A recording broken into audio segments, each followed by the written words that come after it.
Bismillahirrahmanirrahim. Seorang nabi, satu di antara 4 nabi yang menguasai dunia. Al-Imam Ibnu Al-Jauzi rahimahullahu ta'ala dalam tarikhnya mencantumkan riwayat Abdullah bin Abbas radhiyallahu anhuma. Nabi SAW bersabda bahwa penguasa yang menguasai sebagian besar dunia adalah arba'atun. Ada 4 orang. Mu'minani wa kafir. 2 mukmin dan 2 kafir.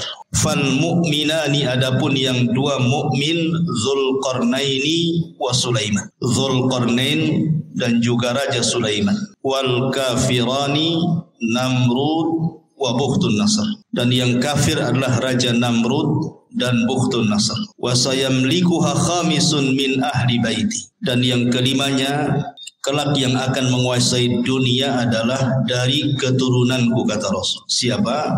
Al-Imam Mahdi. Berarti dari sini ada 4 orang yang menguasai dunia. Pertama Dzulqarnain, yang kedua Sulaiman, yang ketiga Namrud, dan yang keempat Bukhtun Nasr. Dan yang kelima belum terjadi karena terjadinya di akhir zaman. Al-Mahdi Muntadhar, yang banyak orang mengklaim dirinya sebagai Imam Mahdi. Yang terakhir seorang wanita di mana ya? Di Garut atau di Cianjur gitu ya. Bahwa katanya kedatangan Imam Mahdi sudah sampai di sana sehingga membuat gempa katanya. Gimana kok ada seorang wanita ngaku Imam Mahdi, ini ceritanya gimana? Imam Mahdi itu laki-laki, keturunan Nabi SAW. Taib, kita bagi 2 cerita Nabi Allah Sulaiman ini. Kisah yang pertama, kisah Nabi Allah Sulaiman di masa ayahnya masih hidup, Nabi Allah Daud alaihissalam. Kemudian kisah yang kedua setelah wafatnya Nabi Daud. Bagaimana kisah 2 fase ini? Ma'asyiral muslimin yang dimuliakan Allah Subhanahu wa taala. Al-Qur'an menyebut Sulaiman 16 kali di 6 surat. Pertama dalam surah Al-Baqarah, kedua dalam surah Al-An'am, ketiga dalam surah Al-Anbiya, keempat dalam surah An-Naml, kelima dalam surah As-Saba, dan keenam dalam surah Sad. Inilah surat-surat yang menceritakan tentang kisah Nabi Allah Sulaiman. Di dalam Al-Quranul Karim, Allah Subhanahu wa taala berfirman, wa warisa Sulaimanu Dawuda, dan Sulaiman mewarisi seluruh warisan Daud. Kalimat mewarisi bukan berarti warisan harta. Karena Nabi SAW bersabda, nahnu ma'asyiral anbiya, kami para nabi, kata Nabi SAW, tidak pernah mewarisi harta. Ma tarakna sadaqah, apa yang kami tinggalkan itu adalah sedekah. Makanya Al-Imam Muslim meriwayatkan tentang kisah Fatimah radhiyallahu anha bintu Nabi SAW saat wafatnya Nabi datang kepada Abu Bakar menuntut warisan dari ayahnya Nabi SAW. Tapi Abu Bakar menjelaskan tidak ada, karena Nabi SAW pernah bersabda, ma tarakna sadaqah, apapun yang kami tinggalkan dari harta itu semua sedekah. Dari situ Fatimah, bahasa kitanya agak dongkol dengan Abu Bakar sehingga tidak mau bicara sampai wafat. Ada yang mengatakan 4 bulan setelah Rasul meninggal, kemudian Fatimah meninggal. Ada yang mengatakan 6 bulan, tapi tidak lebih dari 6 bulan. Lah ketika itu Ali radhiyallahu anhu belum berbaiat kepada Abu Bakar selaku khalifah. Kemudian setelah Fatimah meninggal dikuburkan, malam-malam dikuburkannya. Abu Bakar tidak dikasih tahu. Karena juga ada perasaan tidak senang Ali kepada Abu Bakar. Bukan masalah kekhilafahan, tetapi masalah waris. Jadi Ali radhiyallahu anhu setelah itu mendatangi Abu Bakar, kemudian mengemukakan ketidaksukaannya. Kenapa dia menzalimi ahli bait, kok tidak dibagikan warisan Nabi? Maka Abu Bakar tetap mengatakan bahwa Nabi tidak mewarisi, walaupun ada harta tidak bisa diwarisi oleh ahli warisnya. Karena seluruh harta Nabi, baik yang ada di Fadak atau yang ada di Khaybar gitu ya, atau bagian khumus dari ghanimah, itu semua jadi sedekah. Abu Bakar tetap berpegang dengan sabda Nabi SAW, baru Ali paham. Setelah itu kemudian Ali berbaiat kepada Abu Bakar di tengah-tengah manusia, dan manusia pun senang karena Ali sudah akur lagi dengan Abu Bakar. Lah dari hadis yang dikeluarkan Muslim ini menunjukkan bahwa tidak ada satupun nabi yang mewarisi harta kepada ahli warisnya. Lalu apa kalimat wa warisa Sulaimanu Daud di sini? Sulaiman mewarisi hartanya Nabi Daud? Bukan. Maksudnya Sulaiman mewarisi kerajaan dan juga kenabian, bukan harta. Sebab kalau kita membaca kitab-kitab ahli kitab dari perjanjian lama, Nabi Daud itu anaknya bukan Sulaiman saja, istrinya banyak. Tahu berapa istrinya Daud? 300 itu istrinya. Kemudian selirnya 700. Anaknya banyak, tidak mungkin kemudian hartanya dikasih satu orang namanya Sulaiman saja kan. Ini menurut versi mereka seperti itu. Jumlah istrinya Nabi Daud 300. Kemudian selirnya sampai 700. Antum berapa? Satu, cukuplah satu saja. Jadi yang diwariskan di sini adalah kerajaan dan juga kenabian.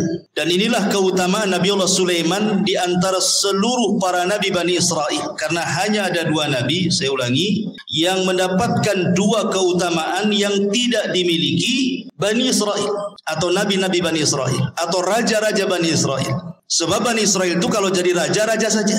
Kalau jadi nabi, nabi saja. Tetapi Nabiullah Sulaiman ini menggabungkan dua-duanya seperti ayahnya Daud. Raja plus nabi. Itulah keutamaannya Nabiullah Sulaiman alaihi salatu wassalam. Jadi di sini Sulaiman mewarisi kerajaan dan juga kenabian, bukan harta. Karena Allah Subhanahu wa taala memberikan kepada Sulaiman jauh lebih kaya dibandingkan ayahnya. Makanya ayahnya tidak disebut raja penguasa dunia, yang disebut justru Sulaiman. Di antara 4 raja penguasa dunia adalah Sulaiman, Zulkarnain, Namrud, Bukhtun Nasr, dan kelak di akhir zaman Al-Mahdil Muntadhar, Imam Mahdi yang ditunggu-tunggu kaum muslimin. Nabiullah Sulaiman alaihi salatu wassalam meminta kepada Allah Subhanahu wa taala untuk dicerdaskan, dan harusnya kita juga sama. Meminta kepada Allah Subhanahu wa taala untuk diberikan pengetahuan. Makanya Nabi SAW selalu berdoa, Rabbi zidni ilma. Ya Allah, tambahkan pengetahuan kepada. Itu Nabi yang jelas-jelas dapat wahyu saja masih minta ditambah ilmu, apalagi kita. Disebutkan dalam hadis Abdullah ibn Amr ibn As radhiyallahu anhu, ketika Sulaiman selesai membangun Masjidil Aqsa, ingat bukan membangun dari pondasinya, karena Masjidil Aqsa juga sudah dibangun oleh Nabi Yakub sebelumnya. Jadi ketika Nabi Ibrahim dan juga Ismail membangun Masjidil Haram, maka Nabi Yakub membangun Masjidil Aqsa. Jarak antara Yakub kepada Sulaiman itu jauh sekali, ratusan tahun pun gitu ya. Sehingga kemudian Nabi Allah Sulaiman alaihi salatu wassalam tidak sezaman dengan Nabi Yakub itu. Jadi Nabi Yakub itu Nabi Sulaiman itu bukan membangun dari dasar, tetapi Nabi Sulaiman alaihi salam hanya memperbaharui saja. Dia memperbaharui apa yang sudah ada. Kemudian dibuat pondasi, di atas pondasi. Itulah yang disebut dengan Haikal Sulaiman, yang sekarang sedang dicari-cari oleh orang Yahudi. Haikal itu, bagi orang Yahudi yakin kalau seandainya Haikal itu maksudnya pondasi yang dibangun di atas pondasi Masjidil Aqsa sebelumnya itu didapati hari ini, maka mereka akan merobohkan Aqsa, kemudian akan membangun Masjidil Aqsa sesuai dengan Haikal Sulaiman menurut mereka. Kalau itu terjadi katanya, itulah tanda kemenangan orang-orang Yahudi. Karena di situ ketika mereka membangun Masjidil Aqsa sesuai dengan Haikal Sulaiman, maka mereka berkeyakinan akan muncul Matius mereka, penolong mereka. Menurut kita maksudnya adalah Dajjal. Tapi Dajjal menurut orang-orang Yahudi itu bagi mereka Matius, penolong mereka. Makanya ketika Dajjal muncul di akhir zaman, apa yang terjadi? Diikuti oleh 70.000 Yahudi Asbahan. Jadi Dajjal itu ditunggu-tunggu oleh mereka gitu ya. Baik. Lah ketika selesai membangun Masjidil Aqsa, Nabi Sulaiman berdoa dengan 3 doa. Doa yang pertama, kata Nabi Allah Sulaiman alaihi salatu wassalam, sa'alallaha hukman yusadifu hukmahu wa mulkan la yanbaghi li ahadin min ba'di. Dia meminta kepahaman kepada Allah agar jangan sampai setiap putusannya ketika dia memutuskan sesuatu kepada Bani Israel kecuali sesuai dengan putusan Allah. Kemudian yang kedua, dia meminta kepada Allah Subhanahu wa taala agar kekuasaan yang dianugerahkan oleh Allah kepada Sulaiman jangan dimiliki siapapun setelahnya. Hanya Sulaiman saja yang punya. Makanya Nabi SAW ketika sedang sholat, kemudian diganggu oleh jin, syaitan, kemudian ditangkap, kemudian dicekik. Maka Rasul merasakan dingin air liur daripada jin syaitan ini. Kemudian Rasul mengatakan, kalau seandainya aku tidak ingat doa Sulaiman, wa mulkan la yambagi li ahadin min ba'di, kekuasaan yang tidak boleh dimiliki siapapun, sudah kuikat jin itu di tiang masjid supaya dilihat manusia dan dijadikan mainan, kata Rasul. Artinya dari sini bahwa Nabi Allah Sulaiman alaihi salatu wassalam meminta kepahaman kepada Allah agar jangan sampai putusannya salah. Jangan sampai putusannya salah, kalau bisa sesuai dengan putusan Allah Subhanahu wa taala. Makanya Allah kabulkan keinginan Sulaiman, Allah berikan Sulaiman berbagai macam mukjizat yang luar biasa. Nanti kita jelaskan. Baik, kita akan cerita fase di mana Nabi Sulaiman masih bersama ayahnya Nabi Allah Daud alaihi salatu wassalam berdasarkan Al-Quran dan hadis-hadis yang sahih saja. Adapun kalau ada kisah-kisah Israiliyat itu hanya sekedar pelezat cerita saja. Enggak perlu diyakini, enggak perlu didustakan, ya enggak perlu dibenarkan. Ya sebagai pelengkap saja. Ma'asyiral muslimin yang dimuliakan Allah Subhanahu wa taala. Suatu ketika ada satu kisah dari dua wanita yang dua-duanya itu punya bayi. Dua wanita ini sedang mandi ceritanya. Kemudian bayinya diletakkan di samping pemandian. Rupanya ada serigala. Kemudian dimakanlah salah satu bayinya, kemudian dibawa kabur ke hutan. Akhirnya kemudian setelah mandi dua wanita ini didapati cuma satu bayi. Maka oleh yang paling besar kakaknya wanita ini diambil bayi itu dan mengatakan, ini milikku. Kata adiknya, bukan, ini milikku. Akhirnya datanglah kepada Nabi Allah Daud alaihi salam, minta diputuskan ini bayi punya siapa, karena cuma satu masalahnya. Maka Nabi Allah Daud alaihi salatu wasallam tentu dengan ijtihad beliau seorang nabi. Akhirnya Nabi Daud memihak kepada yang memegang bayi, kakaknya, dan mengatakan itu bayimu, bukan bayi adik. Maka menangislah sang adik ini. Kemudian karena sudah putusan seorang raja, apalagi yang mau dibicarakan? Keluar. Sebelum keluar, Sulaiman masuk. Kemudian mengatakan, wahai ayahku, bisa enggak saya ikut memutuskan perkara ini? Kata ayahnya, silahkan saja. Akhirnya Sulaiman alaihi salatu wassalam kembali memutuskan kes dua wanita ini. Kemudian Sulaiman mengatakan, ambilkan pisau. Orang-orang tercengang, kenapa Sulaiman minta pisau? Kemudian dikatakan, mau apa dengan pisau itu wahai Nabi Allah Sulaiman? Kata Sulaiman, saya ingin belah bayi ini jadi dua, pusar ke bawah dan pusar ke atas. Kan ini kan dua wanita saling mengklaim ini. Biar adil, kita potong aja bayinya jadi dua. Yang pusar ke atas ambil kakaknya, yang pusar ke bawah ambil adiknya. Nah, selesai. Kakaknya mengatakan, kalau itu putusan wahai Sulaiman, silahkan saja. Tapi adiknya membantah, jangan wahai Nabi Allah. Kalau memang engkau hendak membunuh bayi itu dengan cara memutuskan jadi dua, memotong jadi dua, sebaiknya serahkan saja bayi itu kepada kakak saya. Enggak apa-apa, saya tidak punya bayi. Dari sini Sulaiman tahu siapa wanita yang punya rahmat, siapa wanita yang tidak punya rahmat. Kata Sulaiman, itu bayimu, bukan bayi kakak. Kenapa? Karena kakaknya tidak ada rahmat. Masa mau dipotong, silahkan saja. Sementara adiknya enggak mau, berarti menunjukkan bayi itu bayi adiknya. Karena biasanya seorang ibu ada keterikatan emosional dengan anaknya, kan? Maka Sulaiman mengatakan, ambil itu bayi. Dari sini Allah mengatakan, wa fahamna Sulaiman, kami berikan kepahaman kepada Sulaiman. Ini satu kisah. Kisah yang kedua, ini disebutkan di dalam Al-Quran surah Al-Anbiya ayat 78. Allah Subhanahu wa taala berfirman, wa Dawud wa Sulaimana idh yahkumani fil harthi idh nafashat fihi ghanamul qaumi wa kunna li hukmihim syahidin. Dan ingatlah kisah Daud dan Sulaiman, kata Allah, ketika keduanya memberikan putusan mengenai ladang, karena ladang itu dirusak oleh kambing-kambing milik kaumnya, dan kami menyaksikan keputusan yang diberikan oleh mereka. Bagaimana kisahnya?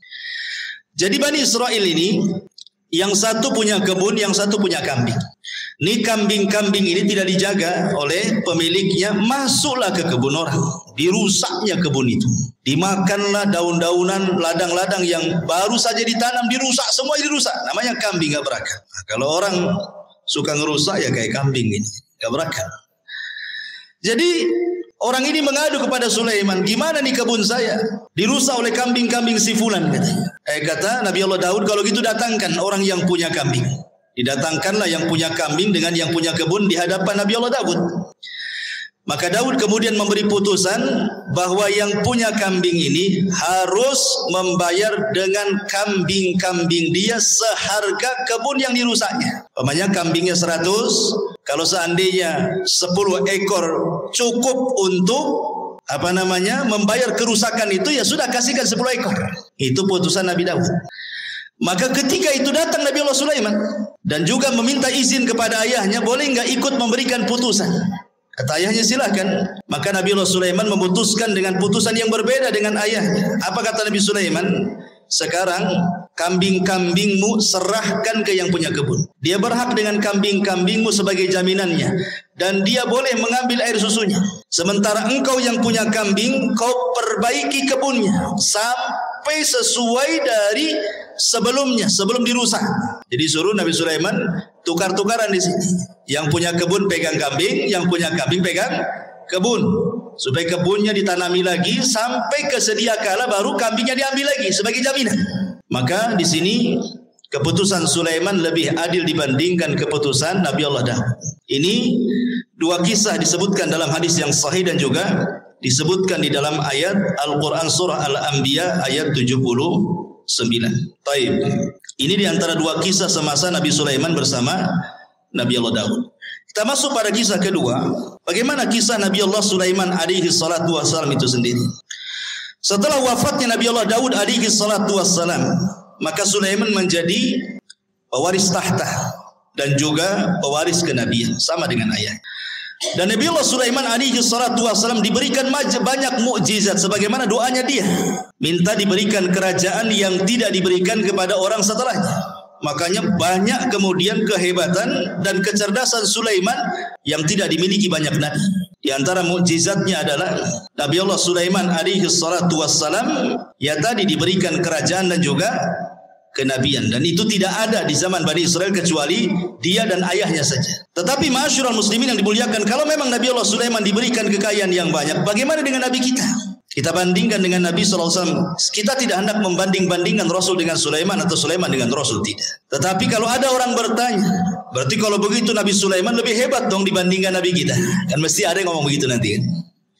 Maka kita jawab sebagaimana yang dijelaskan oleh Imam Ibnu Katsir di dalam kitabnya Bidayah wan Nihayah, bahwa Nabi SAW berdasarkan hadis Aisyah dan juga Ibnu Abbas radhiyallahu anhuma, sebelum wafatnya Nabi SAW pernah ditawarkan Allah kunuzul ardi, pembendaharaan bumi oleh Allah. Kalau engkau mau wahai Muhammad, aku berikan pembendaharaan bumi untukmu. Tapi Nabi SAW tidak mau. Bahkan saat wafatnya datang malaikat, kan Jibril datang menawarkan tentang kunuzul ardi, kau tetap diberikan hidup yang panjang, kemudian bumi diserahkan kepadamu, ataukah engkau memilih untuk kembali kepada Rafiqil A'la di sisi Allah Subhanahu wa taala.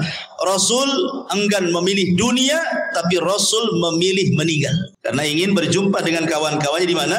Di Rafiqil A'la. Artinya kalau seandainya Rasul meminta untuk hidup, tentu Rasul pun sama akan diberikan kekayaan yang pernah Allah anugerahkan kepada Sulaiman. Itu maknanya. Ini yang pertama. Kemudian yang kedua, Nabi Allah Sulaiman diberikan mukjizat muhadatsatu ma la yantiq. Nabi Sulaiman itu mampu berbicara dengan makhluk-makhluk Allah yang tidak bisa bicara. Ya, umpamanya dengan batu, dengan pohon dan yang semacamnya. Itu Sulaiman paham dengan bahasa-bahasa mereka. Maka ini pun sama juga dengan Nabi SAW. Bahkan Nabi SAW pernah mengatakan, Inni la a'rifu hajaran kana yusallimu alayya bi Makkah qabla an ab'atha inni la a'rifuhu al-an. Apa kata Rasul? Sebelum Rasul SAW diangkat jadi Nabi, Rasul itu pernah kemudian lewat di sebuah tempat di Mekah. Rupanya ada yang mengucapkan salam, Assalamualaikum ya Muhammad. Tapi Rasul melihat ke samping, tak ada pula orang. Ya, hanya ada bebatuan dan pepohonan saja kan. Akhirnya kemudian setelah Rasul diangkat jadi Nabi baru paham bahwa yang mengucapkan salam itu adalah batu dan pepohonan. Dan Rasul mengatakan, aku sekarang tahu di mana hajar ataupun batu yang ketika aku belum diutus jadi nabi dia mengucapkan salam kepadaku. Artinya Nabi SAW pun diberikan oleh Allah Subhanahu Wa Taala mukjizat gitu ya, bahwa batu-batu kemudian pohon-pohon juga bertasbih dan mengucapkan salam kepada Nabi Sallallahu Alaihi Wasallam. Bahkan diriwayatkan dari Abi Sufyan dan dia Talha ibn Nafi' dari Anas bin Malik radhiyallahu an, Ja'a Jibril ila Nabi sallallahu alaihi wasallam dzata yaumin wa huwa jalisun hazinun qad hadaba bid-dima' min darbati ba'di ahli Makkah. Jadi suatu ketika Rasul dipukuli ahli Makkah sampai berdarah. Jibril datang untuk menghibur Nabi sallallahu alaihi wasallam. Itulah bagaimana Nabi sallallahu alaihi wasallam luar biasa dalam berdakwah, di permulaan dakwah sampai dipukuli oleh orang Makkah sampai berdarah juga. Maka Jibril mengatakan, atuhibbu an urika ayah. Jadi Jibril ingin menenangkan kesedihan Rasul. Maukah aku tunjukkan kepadamu kuasa Allah? Maka Rasul mengatakan, na'am, tentu. Fa nadhara ila syajaratin min wara'il wadi. Maka kemudian Jibril menatap satu pohon di balik lembah. Faqala, maka Jibril katakan, ud'u tilka syajarata fada'ah. Kau panggil saja pohon itu, maka pohon itu akan tercabut dari akarnya dan akar berjalan dan akan menghadap kamu, katanya. Kemudian Nabi SAW memanggil betul-betul pohon itu, betul-betul pohon itu tercabut dari akarnya, berjalan menghadap Rasul, mengucapkan salam. Kemudian kata Jibril, murha, perintahkan dia untuk kembali. Maka Rasul pun memerintahkan dia untuk kembali. Kata Rasul, hasbi, cukup. Artinya kalau Nabi SAW mau, semua pohon bisa diperintahkan, ya kan? Kalau mau, umpamanya kalau Nabi SAW mau, bisa saja pohon-pohon itu diperintahkan Nabi SAW. Dan ini mujizat Rasul. Dan sanadnya riwayat ini ala syarti Muslim, berdasarkan syarat Imam Muslim. Kemudian yang ketiga di antara mujizat Nabi Allah Sulaiman, taskhirur riyah sakharahallahu li Sulaiman. Jadi Sulaiman mampu menundukkan angin. Tentu ada sebabnya kenapa Nabi Allah Sulaiman mampu menundukkan angin, ikhwan. Jadi suatu sore Nabi Sulaiman itu, dan itu disebutkan di dalam Al-Quranul Karim ketika kita bicara tentang kuda Sulaiman. Jadi Sulaiman itu suka dengan kuda perang. Jadi sore hari itu Sulaiman saking senangnya dengan kuda-kuda itu, karena kan Sulaiman ahlul jihad. Tentu di zaman itu tidak ada kendaraan untuk perang melebihi kuda.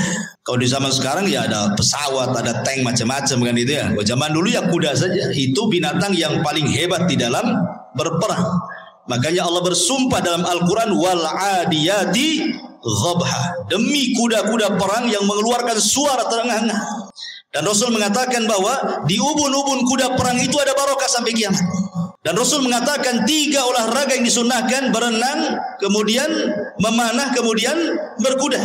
Memang kuda itu ada keistimewaan. Dan di akhir zaman nanti perangnya kaum muslimin melawan orang-orang Nasrani itu dengan kuda, karena teknologi sudah tidak ada. Artinya kuda ini berkahnya sampai kiamat. Makanya Sulaiman suka dengan kuda. Jadi suatu sore dia memandang kudanya, mengelus-ngelus kudanya gitu ya. Dan ingat, ada kuda khusus. Sulaiman itu punya kuda, dia punya sayap. Jadi ya ada kuda-kuda biasa, tapi ada khusus kuda Nabi Sulaiman itu bersayap dia. Ya, jadi bisa terbang dengan kuda itu dengan sayap. Dari mana kita tahu kudanya Sulaiman itu bersayap? Dari perkataan Nabi SAW, dari senyumnya Rasul ketika Aisyah radhiyallahu masih kecil. Aisyah kan masih kecil, kan usianya masih muda. Jadi suka dengan boneka-boneka. Lah di antara boneka yang di depan Aisyah itu kuda yang bersayap. Jadi Rasul mengatakan, itu kok kuda bersayap, kata Nabi. Masa ada kuda bersayap? Kata Aisyah radhiyallahu mengatakan, bukankah kau tahu bahwa kudanya Sulaiman juga bersayap, katanya Aisyah. Fadhahikan Nabi SAW. Maka Rasul tersenyum. Ya. Dan Rasul tidak membantah kan, hanya senyum saja kepada Aisyah radhiyallahu anha. Dari sini sebagian ulama beristidlal bahwa ada kuda-kuda Sulaiman itu yang bersayap. Walaupun ada yang membantah bahwa Aisyah ini hanya menukilkan cerita-ceritanya orang-orang Quraisy. Dan Rasul juga tersenyum. Ya, tidak mengatakan mengiyahkan dan juga tidak mentidakkan. Jadi ada juga yang membantah tidak ada. Ya kuda-kuda tidak bersayap. Tapi ada juga yang mengatakan kuda Sulaiman itu ada yang bersayap gitu ya. Jadi saking asiknya dia memandang kuda Sulaiman itu, lupa dia sampai matahari terbenam. Harusnya dia melaksanakan dua rakaat salat. Karena salat itu sudah ada sejak zaman dulu. Lihat Zakaria, wa huwa yusalli fil mihrab. Dia sedang salat di mihrab, menunjukkan para nabi salat. Ya. Jadi sampai terbenam matahari lupa salat dia. Setelah terbenam baru ingat salat. Menyesal Sulaiman. Maka disebutkan di dalam Al-Quranul Karim tentang kisah Nabi Sulaiman ini, idh urida alaihi bil asyi as-safinatul jiyad. Ingatlah ketika pada satu sore dipertunjukkan kepada Sulaiman kuda-kuda yang jinak tetapi sangat cepat larinya. Faqala, maka Allah katakan, inni ahbabtu hubbal khair, menghikayatkan perkataan Sulaiman. Maka dia berkata, sesungguhnya aku menyukai segala yang baik dari kuda, tetapi an dzikri rabbi hatta tawarat bil hijab, yang membuat aku ingat akan kebesaran Tuhanku sampai matahari terbenam. Maka Sulaiman lupa tidak solat. Ketika dia lupa tidak solat, dia menyesal. Maka keesokan harinya apa kata Sulaiman? Urudduha alayya fatafika mashan bisuq wal a'naq. Bawalah semua kuda-kuda itu kembali kepadaku. Lalu dia, ada yang mengatakan dalam tafsirnya, memotong kaki dan leher kuda itu, menyembelihnya. Jadi ada dua riwayat, ada dua penafsiran ulama. Ada yang mengatakan Sulaiman tidak menyembelih kuda, karena mustahil. Apa salah kuda? Kenapa disembelih? Sulaiman hanya ngusap saja, kemudian disuruh jauhkan dia dariku. Tapi Allahu a'lam, pendapat yang masyhur dari kalangan ahli tafsir, Sulaiman betul-betul menyembelih kuda itu kemudian disedekahkan. Ikhwan, kuda Nabi Allah Sulaiman menurut keterangan Bani Israel itu, Israiliyat, itu bukan satu dua kuda. Ya, ribuan kuda disembelih dan disedekahkan kepada Bani Israel, fuqara Bani Israel. Lah setelah kemudian Nabi Allah Sulaiman menyembelih kuda-kuda itu karena terlalaikan dari salat, maka kaidah dalam Islam apa? Man taraka syai'an lillahi awadallahu khairan minhu. Siapa yang meninggalkan sesuatu karena Allah, Allah ganti dengan yang lebih baik. Ketika Sulaiman meninggalkan kuda-kuda itu karena Allah, karena melalaikan dia dari salat, Allah ganti yang lebih baik. Apa itu? Allah tundukkan angin. Jadi Sulaiman itu kalau berperang, dia membuat semacam papan kayu-kayu besar gelondongan gitu, kemudian diikat-ikat. Jadilah macam perahu. Ya. Jadi kalau Sulaiman itu mau pergi kemana saja, naik saja dia di atas perahunya. Apa yang perlu dibawa, kuda atau pasukan apa, nanti dia suruh angin untuk mengangkatnya, tinggal pergi. Lebih enak kan? Naik kuda kan? Makanya disebutkan dalam Al-Quran itu, kalau kuda itu mampu berjalan 1 bulan, cuman setengah pagi berangkat, sore sudah sampai. Kalau naik kuda, sebulan perjalanan. Dan itu berarti Allah berikan yang jauh lebih baik dibandingkan kuda. Itulah sebabnya ditaklukkan angin kepada Nabi Allah Sulaiman alaihi salatu wassalam. Taib. Bagaimana dengan Nabi sallallahu alaihi wasallam? Apa keutamaan yang mungkin setara dengan ditundukkan angin kepada Nabi Allah Sulaiman? Maka Imam Ibnu Katsir rahimahullahu taala menyebutkan beberapa perbandingan. Beliau mengatakan, amma taskhirur riyah li Sulaiman faqad qala Allahu fi sya'nil ahzab. Kalau memang Sulaiman ditundukkan angin sehingga mudah untuk berperang melawan musuh-musuhnya, maka Rasul pun diberikan oleh Allah Azza wa Jal dengan mukjizat yang sama yang dicantumkan dalam surah Al-Ahzab. Ya ayyuhalladzina amanu udhkuru ni'matallah alaikum idh ja'atkum junudun fa arsalna alaihim rihan wa junudan lam tarawha. Wahai orang-orang yang beriman, ingatlah nikmat Allah atas kalian ketika kami datangkan tentara-tentara kami, kata Allah, dalam bentuk angin, dan juga tentara-tentara yang tidak dilihat, maksudnya malaikat. Ya. Jadi kalau Sulaiman untuk berperang mereka atau dia dan juga pasukannya dibawa oleh angin, maka Allah Subhanahu wa taala juga memberikan mukjizat, tentara-tentara Allah membantu Rasulullah, termasuk angin dan juga para malaikat. Makanya ada istilah nusirtu bis sabah wa uhlikatil adu bidabur, kata Rasul. Aku ditolong dengan angin pagi dan kaum Ad dihancurkan dengan angin sore. Makanya sepanjang sejarah Nabi SAW tidak berperang. Kalau menyerbu sebuah kaum, tidak pernah menyerbu siang, sore atau malam. Maka Rasul akan menyerbu di waktu subuh. Kalau terdengar azan, Rasul tidak menyerbu, menunjukkan daerah itu daerah Islam. Dari sini istidlalnya para ulama membedakan negeri Islam dengan negeri kafir itu dari suara azan. Jangan seperti orang-orang yang terpaham radikal membedakan negara Islam dengan negara kafir itu dari segi undang-undang. Undang-undang kita ini mengacu kepada Belanda, Togut. Negara kita kan negara Togut nih, kayak dia aja yang Muslim tuh. Ya. Bukan itu yang membedakan negara Islam dengan negara kafir. Kalau dalam negara itu banyak saut-sautan adzan, berarti negara Islam tuh. Kalau ada sebagian negara kita memang tidak sesuai dengan apa yang diturunkan Allah dan Rasulnya, ini bukan pembeda bahwa negara itu dikatakan negara tagut seperti negara kita ini. Ini bukan negara tagut. Ya. Kita ini negara Islam, walaupun sebagian undang-undangnya tidak mengacu kepada Islam. Kenapa? Berdalil dengan hadis tadi. Kalau Nabi SAW mendengar suara azan, Rasul tidak menyerah, Rasul pulang. Tapi kalau Rasul tidak mendengar suara azan, berarti negeri kafir itu diserang sama Nabi. Berarti kalau masih dengar suara azan bersaut-saut, apalagi negeri kita luar biasa, bukan dari masjid saja. Musola besar, sampai ringtone handphone pun suara azan. Apalagi gitu. Ya. Masyarul muslimin yang dimuliakan Allah Azza wa Jalla. Kembali, jadi Nabi SAW juga dikuasakan angin oleh Allah sehingga menghancurkan perang Ahzab itu, perang luar biasa, ikhwan. Bayangkan Nabi dikepung, namanya Ahzab. Ahzab itu kelompok-kelompok. Siapa kelompok-kelompok ini? Orang kafir Quraisy, bergabung dengan orang-orang Yahudi, bergabung dengan orang-orang suku-suku Arab yang benci dengan Nabi, bergabung dengan orang munafik dari dalam lagi.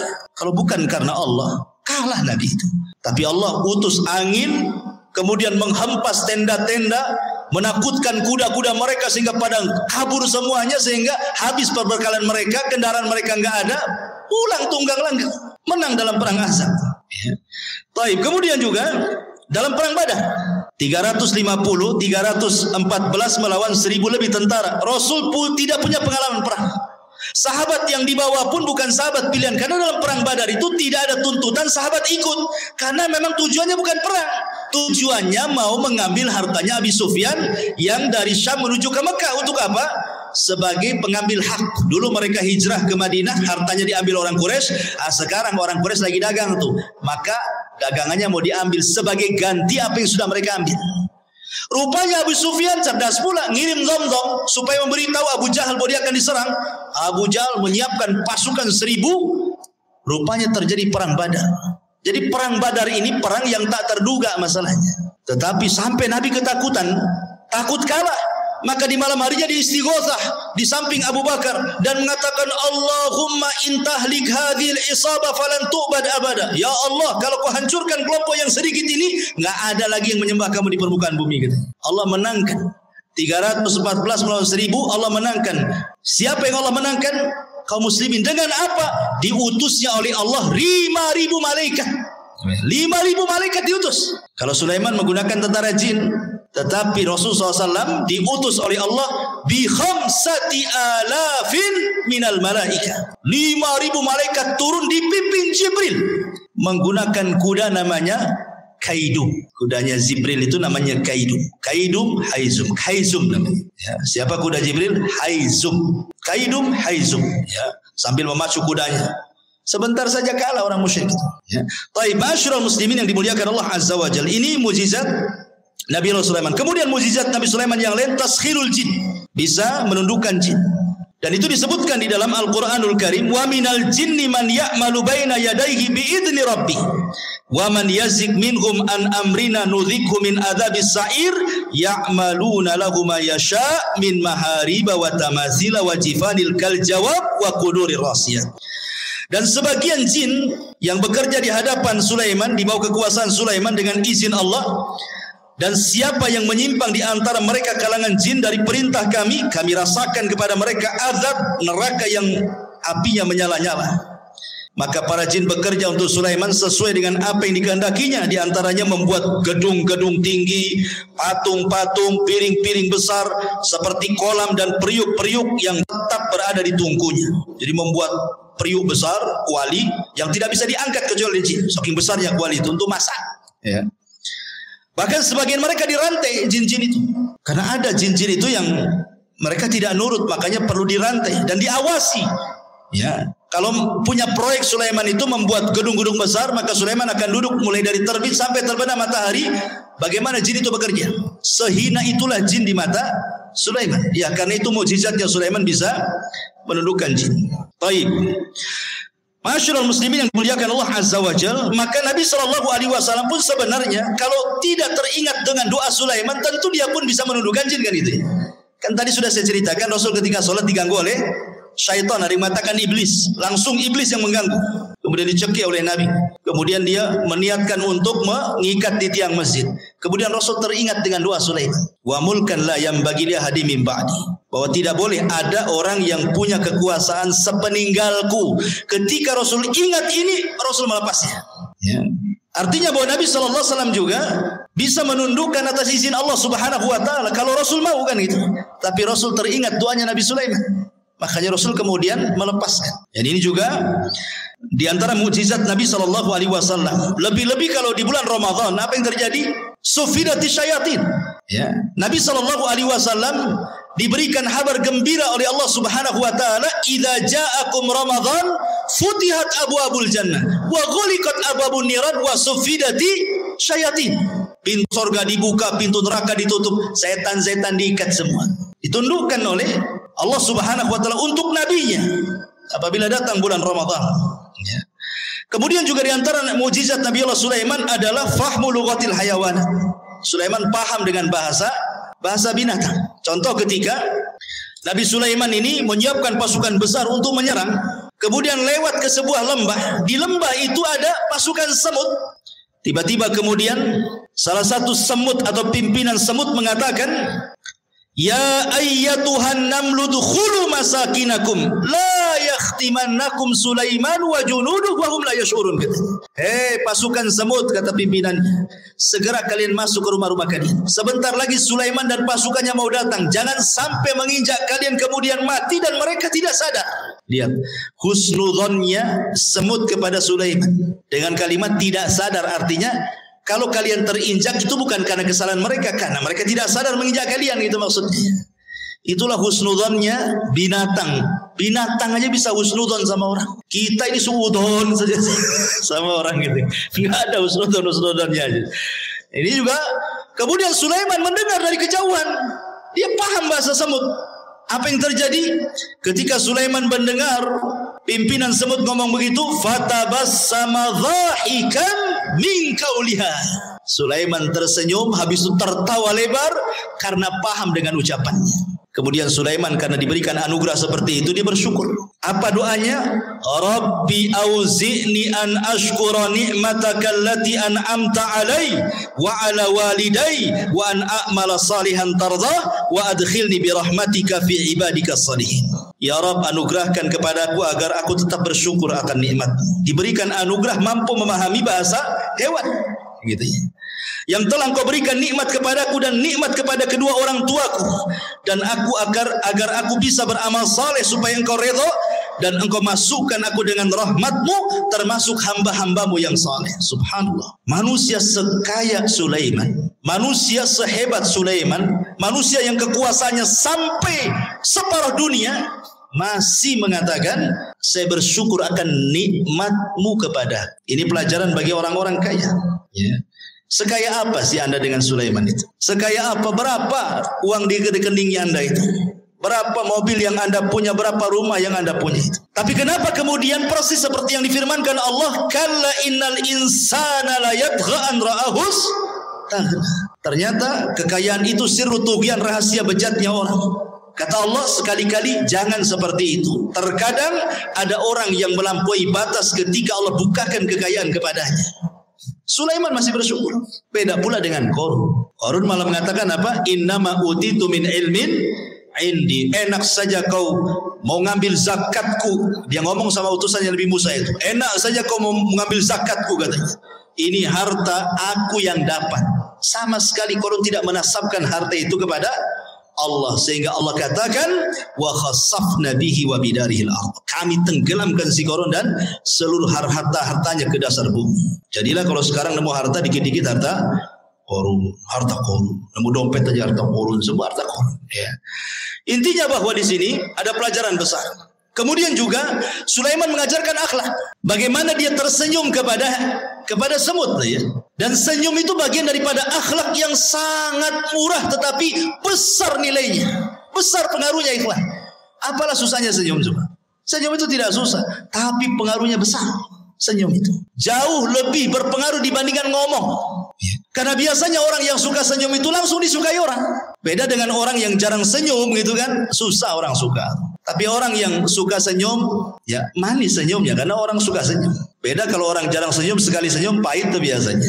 Ini senyum ngapain nih? Jangan-jangan mau pinjam uang pun katanya kan. Artinya bahwa sebagaimana ulama mengatakan akhlak itu terbagi 3, dari leher ke atas, kedua tangan, dan dari atas kepala ke bawah kan. Itu akhlak namanya. Dari leher ke atas di situ ada mata. Orang yang jarang melotot kalau ngomong berarti punya akhlak. Orang yang jarang mengeluarkan kata-kata kotor kecuali santun, maka itu berakhlak. Telinganya tidak mendengar kecuali yang dibolehkan dia mendengar. Hidungnya tidak mencium kecuali yang dibolehkan dicium. Senyumnya selalu tersebar. Itu akhlak namanya. Ya. Kemudian kedua tangan mudah membantu orang. Kemudian dari badan ke atas, ketika kita bicara dengan orang, kita berhadap-hadapan. Jangan badan kita ngadap kemana, orang pula ngadap ke kita. Mentang-mentang dia kaya, pejabat, kemudian nggak direken ngomong apa sebelah itu. Dia ngadap sana, orang ngadap sini kan itu. Nggak berakhlak badannya. Ya. Jadi itu akhlak namanya. Sulaiman mengajarkan akhlak, fatabassam, dia pun senyum. Dan Rasul mengatakan tabassumuka li akhika sadaqah. Senyum kamu kepada saudaramu itu sedekah. Coba bayangkan, kalau antum senyum ketemu orang senyum, berapalah sedekah. Mungkin antum bakhil mengeluarkan uang, ya. Gantilah uang itu dengan senyum, kan enak. Tapi kalau tengok kotak infak jangan senyum. Enggak penuh-penuh nanti. Maksudnya kalau ketemu orang gitu ya. Baik. Kembali bahwa Nabi Allah Sulaiman alaihi salatu wasallam mampu paham dengan bahasa binatang. Sekarang bagaimana dengan Nabi sallallahu alaihi wasallam? Al-Imam Ibnu Katsir mengatakan, "Wa laqad utiya Muhammadun sallallahu alaihi wasallam misla dzalik wa aktsar minhu." Rasul pun diberikan hal yang sama, bahkan lebih banyak dibandingkan Sulaiman, kata Imam Ibnu Katsir. Faqad taqaddam dzakarna li kalamil bahaim was-siba wal haninil jad'i wa ragha'il ba'ir wa kalamish syajari wa tasbihil hasa wal hajari wa du'aihi iyahu ila akhir perkataan Ibnu Katsir. Saya contohkan beberapa kisah. Pertama, kisah Abi Sa'id Al-Khudri radhiyallahu anhu. Jadi ceritanya Abu Sa'id Al-Khudri ini menceritakan, jadi ada seorang penggembala, tiba-tiba datang serigala. Penggembala datang serigala, diambillah satu kambing itu, dibawa kabur ke hutan, dikejar sama yang punya kambing. Akhirnya direbut lagi dari serigala itu. Tiba-tiba serigalanya bisa bicara. Apa kata serigala ini? Ala tattaqillah, tidakkah kau bertakwa kepada Allah? Tanzi'u minni rizqan saqahullahu alayya. Kata serigala, tidakkah kau bertakwa kepada Allah, wahai penggembala? Kau sudah merebut rizki yang Allah anugerahkan kepada kau ambil lagi katanya. Kagetlah ini penggembala kambing. Kok serigala bisa bicara kan itu ya? Ini aneh ini serigala ini, kok bisa bicara gitu. Kalau sekarang kan tengok di punggungnya ada baterainya enggak? Gitu, berarti robot itu ya. Nah, kemudian orang ini mengatakan, ya ajibah, dzambun yukallimuni kalamal insi. Saking herannya penggembala ini mengatakan, kok kamu bisa bicara seperti manusia katanya. Maka serigala ini mengatakan, ala ukhbiruka bi'ajabi min dzalik. Kata serigala, enggak perlu heran. Mau enggak aku habarkan dengan yang lebih ajaib dibandingkan ini, kata serigala ini. Apa itu? Kata serigala ini, Muhammadun sallallahu alaihi wasallam bi Yathrib yukhbirun nas bi amba'i ma qad sabaq. Kamu tahu orang namanya Muhammad yang ada di Yathrib, kata serigala itu. Dia lebih hebat dibandingkan aku. Dia mampu berbicara tentang habar-habar yang sudah berlalu dari kalangan para nabi, Qarun, Fir'aun dan yang lainnya, atau yang akan datang hari kiamat macam-macam. Aku tidak bisa, kata serigala. Akhirnya kemudian seorang ra'il ghanam ini akhirnya datang menemui Nabi, masuk Islam. Kemudian dia menceritakan tentang serigala yang bicara itu ke hadapan Nabi sallallahu alaihi wasallam. Maka kata Rasul, sadaq, serigala itu benar katanya. Walladzi nafsi Muhammadin biyadihi la taqumus sa'ah hatta yukallimus siba'al insan. Tidak akan tegak kiamat, kata Rasul, sampai ada binatang yang bicara dengan manusia. Itulah kamu katanya. Kan itu ya. Jadi sanadnya adalah syarti sahih dan hadis ini disahihkan oleh Imam Al-Baihaqi. Ya, lihat serigala ini mengakui apa? Kehebatan Nabi, dan dia bisa bicara. Ya. Kemudian juga diriwayatkan dari Safinah Maula Rasul. Rasul itu punya pembantu namanya Safinah. Pembantu Rasul banyak, salah satunya Safinah namanya. Jadi Safinah ini suatu ketika dia sedang safar, naik perahu. Qadar Allah perahunya dihempas ombak, akhirnya hancur perahunya, berantakan. Tetapi Allah takdirkan dia selamat dengan satu kayu yang sisanya itu dia ngambang sampai dibawa ke antah berantah. Tiba-tiba dia nyasar di sebuah pulau. Ketika terbangun, tiba-tiba ada singa di hadapannya. Fawajada fihal asad, ada singa di hadapannya. Faqala lahu. Maka si Safinah ini ketakutan dengan singa itu. Singa, dia pun lagi lelah, baru saja terdampar, enggak punya tenaga, mau lari gimana? Sementara singa sudah di hadapannya. Berteriaklah Safinah ini, apa teriakannya? Dia mengatakan, ini kata Safinah ini, sesungguhnya aku adalah sahabat Nabi sallallahu alaihi wasallam. Ini Safinah maula Rasulillah. Aku Safinah pembantu Rasulullah, aku sahabat Rasul, kata. Tiba-tiba menjinaklah singa ini. Kemudian fadharaba mangkibi, tiba-tiba kakinya singa menepuk bahunya dia, seolah-olah ngajak pergi. Maka akhirnya ketika melihat jinak, maka hilanglah ketakutan Safinah, akhirnya mengikuti singa ini kemana arahnya. Rupanya singa ini kemudian mengarahkan ke jalan pulang. Sebelum pulang, katanya Safinah menceritakan, seolah-olah dia melambai-lambai yuwaddiuni, seolah-olah ingin berpisah, ya, selamat pergi gitu kan. Subhanallah. Kemudian hal ini disampaikan kepada Nabi sallallahu alaihi wasallam. Dia binatang disebut saya pembantu Nabi, langsung jinak. Luar biasa. Kan enggak menghadap Nabi. Nabinya di mana? Safinah yang beritahu saya ini pembantu Nabi, tadinya singa yang garang jadi lunak gitu. Tapi antum jangan praktekkan. Masuk ke kandang singa, saya umat Nabi, apa enggak diterkam? Ya. Jadi ini menunjukkan ikhwatul fillah muliakan Allah Azza wa Jalla, bagaimana singa itu tunduk dengan hanya ucapan saya adalah khadimun Nabi. Luar biasa, ya. Ini juga disebutkan Imam Ibnu Katsir dalam kitabnya Al-Bidayah wa Nihayah. Kemudian juga disebutkan dari Abdurrahman ibn Abdullah ibn Mas'ud, dari bapaknya, dia mengatakan kunna ma'a Rasulillah SAW fi safarin famararna bi syajaratin fiha farha hamratan fa akhadnahuma. Kata Abdurrahman ibn Abdullah ibn Mas'ud, dari bapaknya, dia berkata, kami pernah safar bersama Rasul dalam peperangan. Tiba-tiba kami ini melihat ada burung cantik di atas pohon, cantik sekali. Kemudian naiklah salah seorang kami, diambilnya telurnya itu, diambil telur burung itu. Tiba-tiba fa'aja'at al-hamrah ila Rasulillah sallallahu alaihi wasallam, maka induknya datang burung ini, kemudian menghadap Nabi sallallahu alaihi wasallam, seolah-olah dia menceritakan bahwa ada kehilangan telurnya ini. Maka Nabi SAW langsung membariskan pasukan dan mengatakan man faja'a hadza bifarkhaiha.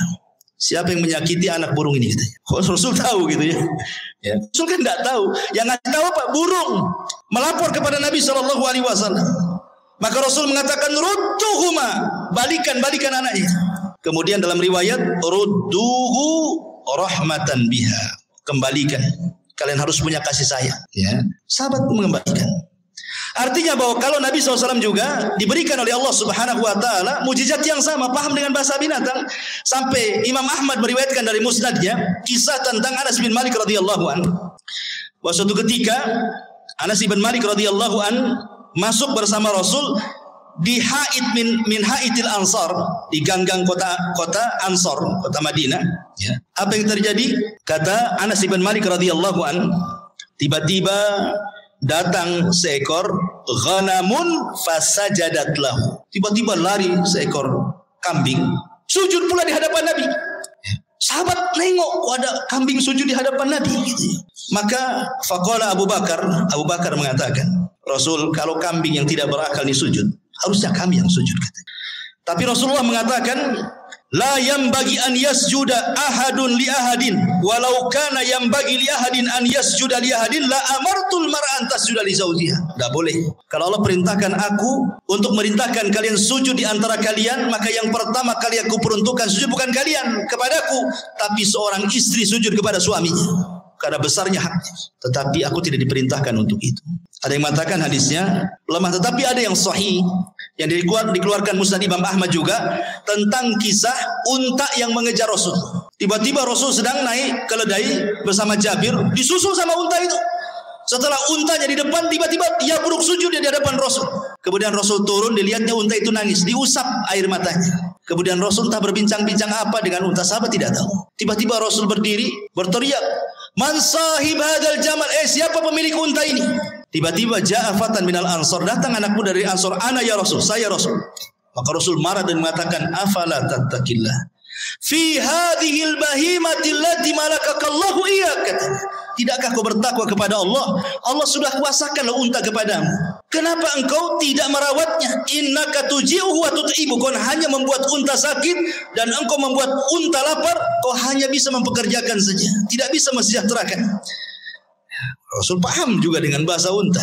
Ya. Ini mukjizat, artinya kalau Sulaiman juga paham dengan bahasa semut dan binatang-binatang yang Rasul pun sama, bahkan lebih kata Ibnu Katsir dibandingkan Nabi Allah Sulaiman alaihi salatu wassalam. Kemudian juga yang lainnya di antara Sulaiman isalatun nuhas, mampu mencairkan tembaga persis seperti bapaknya. Kan bapaknya itu kan bisa membuat baju besi kan, tanpa harus dibakar, dikasih pandu besi. Enggak, Sulaiman juga seolah-olah tangannya panas. Besi tinggal dikual-kual, adalah baju besi. Makanya Allah mengatakan wa arsalna lahu ainal qitr, kami alirkan cairan tembaga bagi Sulaiman. Artinya Sulaiman mampu untuk membuat baju besi cukup dengan tangannya, persis seperti mukjizat bapaknya Nabi Allah Daud alaihi salatu wasallam. Ini di antara mukjizat-mukjizat yang Allah Subhanahu wa taala anugerahkan kepada Sulaiman. Ada satu kisah dari Abu Hurairah radhiyallahu anhu. Hadis ini dikeluarkan Imam Ahmad dan disahihkan oleh Imam Hakim, walaupun ada sebagian melemahkan. Jadi suatu ketika kharaja Sulaiman alaihi salam tasqi fara'a namlatan mustalqiyatan ala dhahriha rafi'atan qawami'aha ila sama. Taqulu Allahumma inna khalqun min khalqi laisa bina ghaniyun an suqiyak faqala irji'u faqad suqitum bida'wati ghairikum. Jadi Sulaiman ini kan waktu itu terjadi pacaklik di Bani Israel. Nah, hujan lama, enggak turun-turun hujan. Jadi Sulaiman mau pasukan untuk sholat istisqa di lapangan. Tiba-tiba kemudian Sulaiman melihat ada semut sedang terlentang menghadap ke langit. Dan Sulaiman mendengar doanya semut itu. Apa doa semut ini? Ya Allah, aku ini adalah hamba dari hamba. Tidak ada yang lebih kaya darimu, maka hujani kami. Tiba-tiba ketika semut selesai doa, hujan tuh. Ya. Maka Sulaiman mengatakan kepada pasukannya, irji'u, pulang. Ya, cukup sudah, ada yang meminta hujan selain dari kalian. Ya. Kemudian Al-Hafidh Ibnu Hajar menyebutkan dalam Al-Talkhis bahwa Al-Imam Ad-Daruqutni Hakim juga mengeluarkan hadis dari Abu Hurairah tanpa menyebutkan Sulaiman. Jadi ada seorang nabi, tetapi riwayat ini walaupun lemah memperkuat bahwa yang berdoa kisah ini adalah kisah Sulaiman, karena ada riwayat walaupun lemah bahwa yang dimaksud nabi ini adalah Nabi Sulaiman. Tapi ada riwayat yang sahih tapi tidak disebutkan siapa namanya. Adapun riwayat yang menyebutkan adanya Sulaiman dilemahkan para ulama. Tapi yang jelas bahwa lihat bagaimana di sini faedahnya, ternyata Allah Subhanahu wa taala terkadang mengabulkan doa sebelum kita minta. Itu syahidnya di sini. Orang-orang ini kan belum istisqa. Kenapa hujan? Rupanya orang lain yang minta. Dari sini menunjukkan bahwa Allah itu karim. Bukan Bang Karim ya. Karim. Artinya karim itu pemurah. Ya. Dia bisa mengabulkan hamba-hambanya sebelum diminta. Dan itu bentuk malunya Allah Azza wa Jalla. Karena di antara sifat Allah itu adalah Hayyun Karim. Allah itu zat yang maha pemalu dan juga pemurah. Lah bentuk pemalunya Allah Subhanahu wa taala adalah Allah pantang apabila ada seorang hamba mengangkat kedua tangannya kemudian dibiarkan kosong tidak diberi. Allah pantang itu. Idza rafa'a 'abdun yadayhi ila sama faqala ya rabbi an yaruddahuma sifra, kata Rasul. Kalau ada seorang hamba mengangkat begini kemudian mengatakan ya Rabb, kemudian tidak diberi, oh tidak, pasti diberi orang itu. Atau terkadang belum dia berdoa sudah dikabulkan. Belum dia berdoa sudah dikabulkan. Subhanallah. Ya. Taib. Kemudian kisah Nabi Allah Sulaiman alaihi salatu wassalam bersama burung hudhud. Ini menariknya karena disebutkan di dalam surah An-Naml. Ma'asyiral muslimin yang dimuliakan Allah Azza wa Jalla. Jadi suatu ketika Nabi Sulaiman ini sedang mempersiapkan pasukan besar. Bayangkan pasukan Sulaiman ini jin, manusia, binatang, kemudian di atasnya burung terbang. Jadi nggak pernah terkena sengatan matahari. Sulaiman itu senantiasa dinaungi oleh burung-burung. Jadi kemana saja, mau di padang pasir, mau di mana, nggak kepanasan kan? Karena burung di atasnya masalahnya kan itu. Jadi suatu ketika mempersiapkan barisan itu, hudhud pula tak ada di situ. Mana hudhud? Dan burung hudhud itu adalah muhandis Sulaiman. Disebutkan dalam sejarah Israiliyat bahwa dia itu muhandis, seorang insinyur. Jadi Hudhud yang diceritain ini seorang insinyur. Jadi terkadang nih Sulaiman nih kalau mau berangkat ke sebuah tempat, maka yang mengeker dari atas langit itu burung hudhud. Entah di depan ada jurang kah, entah di depan ada air, ada sungai, ada laut. Nanti dikasih tahu tuh. Ya, karena Sulaiman tidak tahu yang gaib. Ya kan? Jadi besar sekali memang jasanya hudhud itu kan. Makanya ketika tidak ada, Sulaiman marah. Kemana hudhud ini? Awas saja kata Sulaiman kan. Ngancam Sulaiman. Kalau dia datang dan tidak membawa alasan, la u'adzibannahu adzaban syadidan aw la adzbahannahu aw la ya'tiyani bisultanin mubin kata. Kalau dia datang tidak bawa alasan, kusiksa dengan siksa yang berat, atau kusembelih dia, atau kumaafkan kalau bawa alasan kata. Ternyata famakatha ghaira ba'id. Ternyata Hudhud sudah datang. Dari mana coba Hudhud? Rupanya Hudhud dari Yaman. Sulaiman di mana? Di Palestina. Sebegitu cepatnya itu terbangnya Hudhud itu. Satu di Palestina, satu di Yaman. Cemana terbangnya itu? Menunjukkan Hudhud ini diberikan kemampuan oleh Allah kan gitu. Kemudian melapor, aku punya alasan kenapa aku tidak ada kata Hudhud. Apa kata Hudhud? Dia mengatakan, inni wajadtu faqala ahattu bima lam tuhit bihi wajituka bi min saba'in binaba'in yakin inni wajadtu imra'atan tamlikuhum wa utiyat min kulli syai'in wa laha arsyun azim katanya. Wahai Sulaiman, wahai rajaku, tunggu dulu ya. Aku punya pengetahuan yang kau tidak punya. Ini menunjukkan Sulaiman tidak tahu yang gaib. Kalau dia tahu yang gaib tentu tidak akan ancam-ancam Hudhud ya. Jadi Nabi itu tidak tahu yang gaib. Hatta Sulaiman yang banyak mujizatnya sekalipun tidak tahu yang gaib. Buktinya Hudhud mengatakan aku punya ilmu yang kau tidak punya katanya. Dan di sini menunjukkan tawadhu'nya seorang Sulaiman, raja besar, penguasa dunia, masih mendengarkan alasan. Enggak diktator dia. Kalau diktator main cincang aja lah kan gitu ya. Didengerin tawadhu Sulaiman. Kalau punya alasan ngomong bahasa kita ya kan. Dia mengatakan begini, wahai Sulaiman, aku baru terbang ke Yaman. Aku temui di Yaman ada kerajaan besar. Rupanya yang memimpin seorang ratu katanya. Itu kerajaan luar biasa katanya. Memuji kerajaan itu. Masalahnya kata Hudhud, mereka ini wajadtuha wa qaumaha yasjuduna lisyamsi min dunillah wa zayyana lahumus syaitanu a'malahum fasaddahum anis sabil fahum la yahtadun. Tapi sayang wahai Nabi Allah, dia dan kaumnya menyembah matahari, bukan Allah yang disembah. Dan setan sudah menyesatkan mereka, menghalangi jalan Allah dan mereka tidak dapat petunjuk katanya. Subhanallah. Hudhud membawa risalah apa? Risalah tauhid. Menunjukkan bahwa semua hewan tidak suka kesyirikan. Kalau anda tahu, semua hewan tidak suka kesyirikan. Orang yang melakukan kesyirikan itu dibenci hewan. Lihat Hudhud di sini. Dia menyampaikan soal kesyirikannya kerajaan Ratu Balqis itu. Ya, jadi kalau ada orang yang melakukan kesyirikan, bukan kita ahli tauhid saja yang tidak suka, burung pun tidak suka. Ini Hudhud itu tidak suka dengan orang yang nyembah selain Allah itu. Kemudian diceritakan alasannya, setan sudah menghiasi mereka sehingga mereka tersedari Allah. Dari sini menunjukkan bahwa kesesatan apapun kata Hudhud pasti sutradaranya setan. Kalau ada orang nyimpang, orang sesat gitu ya, berarti dalangnya setan tuh di belakangnya itu. Hudhud ngasih tahu tuh sama kita. Ya. Akhirnya kemudian Sulaiman ya nggak begitu percaya saja. Namanya habar itu bisa ya bisa tidak kan gitu. Makanya Sulaiman akhirnya gini saja. Kita lihat asadaqta am kunta minal kadhibin. Kita lihat beritamu, apakah engkau termasuk orang dusta ataukah benar beritamu itu. Jangan asal cerita saja, bawa bukti katanya. Nih aku akan tulis surat. Bawa surat itu ke ratu yang ada di sana. Akhirnya ditulis. Lah tulisannya salah satunya apa? Bismillahirrahmanirrahim. Jadi pertama yang menulis Bismillahirrahmanirrahim itu Nabi Sulaiman. Sebelum Nabi kita, Nabi Sulaiman sudah menulis Bismillahirrahmanirrahim min Sulaiman, dari Sulaiman. Itu sejarah awal Bismillah itu. Ketika Ratu Balqis sedang duduk-duduk, datang si Hudhud itu ngasih surat. Dibaca surat itu, kagetnya bukan kepala. Ya. Habis itu kemudian dia kumpulkan tuh pembesar-pembesarnya Ratu Balqis itu. Kemudian Ratu Balqis mengatakan, qalat ayyuhal mala inni ulqiya ilayya kitabun karim. Telah sampai kepadaku surat yang karim. Dia, Ratu Balqis menghargai surat itu. Dia tahu karena isi surat itu dari seorang nabi. Ya. Kemudian Ratu Balqis mengatakan, ya ayyuhal mala aftuni fi amri ma kuntu qatiyata amran hatta tashhadun. Sekarang bagaimana pendapat kalian? Ini raja Maunya kita masuk Islam. Kalau tidak dia serbu kita katanya. Kata raja-raja ini, kata para pembesarnya, tunggu dulu wahai ratu, nahnu ulu quwwatin wa ulu ba'sin syadid wal amru ilaiki fangduri madza ta'muri. Tenang, kita ini kerajaan besar, tentara kita kuat, kita hadapi sajalah katanya. Tapi putusan tetap kepadamu, nurut kepada Ratu Balqis.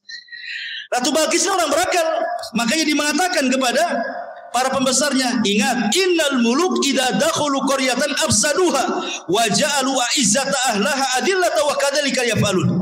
Ingat, siapapun negerinya, manapun negerinya, kalau sudah diserang musuh, pasti orang mulia akan jadi hina. Nanti jadi tawanan, ya, nanti akan dibunuh, nanti anaknya, ibunya jadi yatim, menjanda, macam-macam lah kan gitu.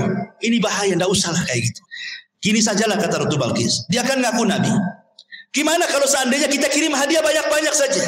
Kita lihat kata Ratu Balqis, kalau memang dia seorang nabi, pasti dia akan tidak akan menerima hadiah ini. Tapi kalau dia raja yang haus kekuasaan, pasti diterima.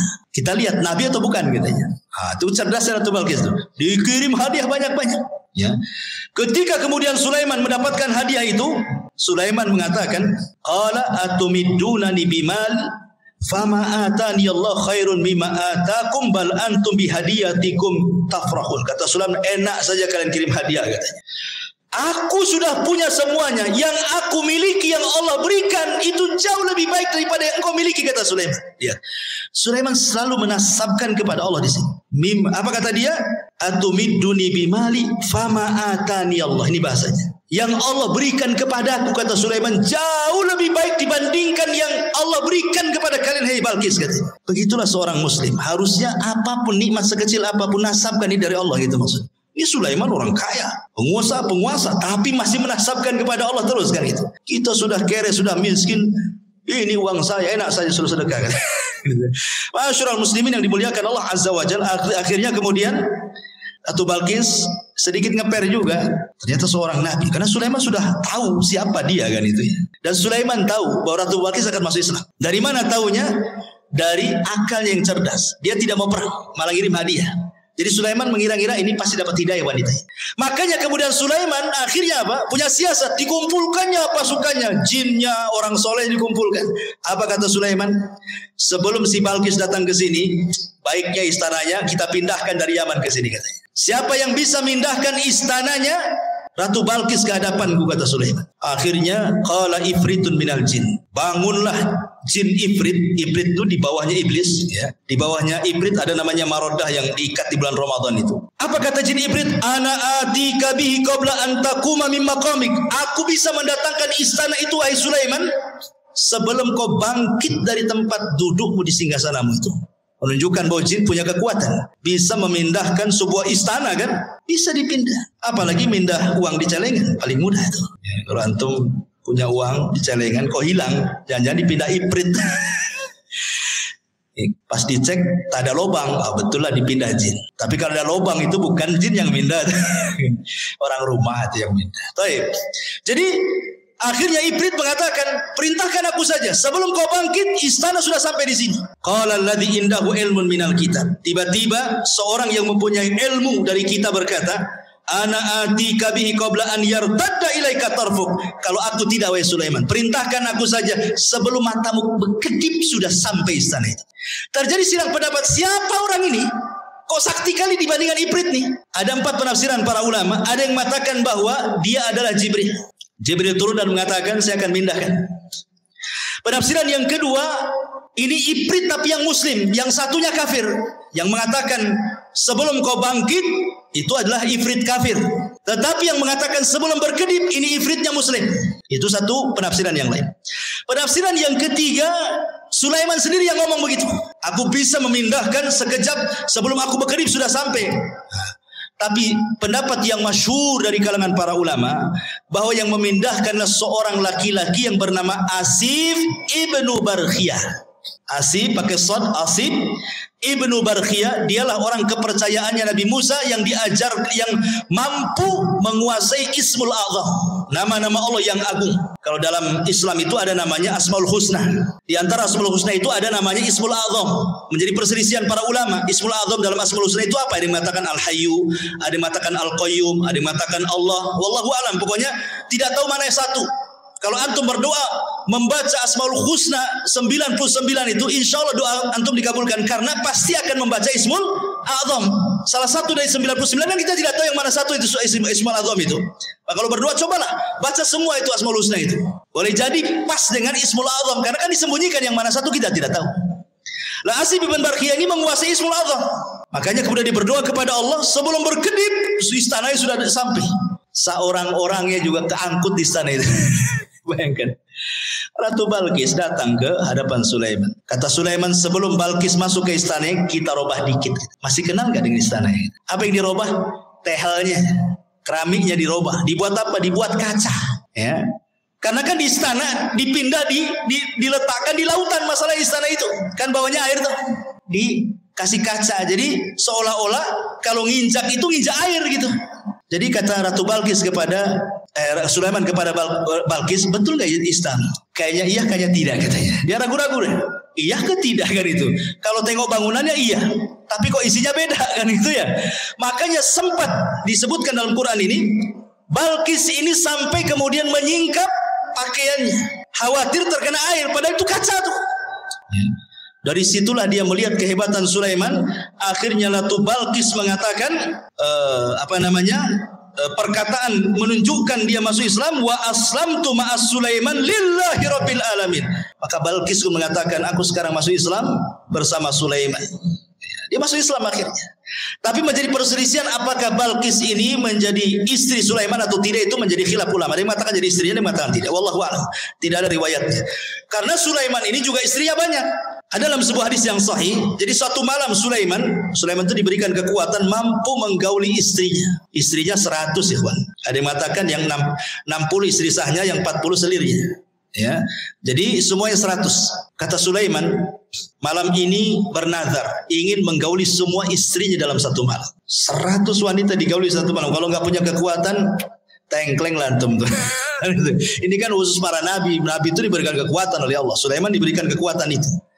Kemudian Sulaiman bernazar, aku ingin gauli dalam satu malam ini semua istri-istriku, dan aku berdoa kepada Allah setiap istriku mengandung punya anak, dan kujadikan semuanya tentara di jalan Allah untuk berperang. Itu Sulaiman. Itu nadarnya. Rupanya Sulaiman lupa membaca insya Allah. Harusnya dia mengatakan insya Allah. Karena masyiah itu tetap milik Allah. Kalau kita berkehendak, Allah tidak mungkin terjadi. Allah berkehendak, kita tidak, pasti terjadi. Itu semua kaidah seperti itu. Harusnya Sulaiman mengucapkan insya Allah. Maka malam itu digilir semua istri-istrinya. Rupanya tidak ada yang mengandung kecuali satu. Ketika melahirkan, separuh manusia, separuh bukan. Tidak punya kaki. Puntung kakinya ke atas. Ya, nggak punya kaki. Ya. Itulah makanya kenapa walaupun dia seorang nabi, tetap masyiah itu milik Allah. Kehendak itu milik Allah. Makanya penting mengucapkan insya Allah. Apapun, mengucapkan insya Allah. Oh, datang besok insya Allah. Datanglah insya Allah. Tolonglah datang insya Allah. Oh, kayaknya orang sekarang kalau bilang insya Allah ragu-ragu tuh. Padahal insya Allah itu maksudnya mengaitkan kejadian kepada Allah, karena Allah yang berkehendak. Walaupun kita sudah yakin besok akan datang, yang namanya kehendak milik Allah ternyata ketabrak, ternyata ada masalah, ternyata macet, kan nggak jadi juga kan gitu ya.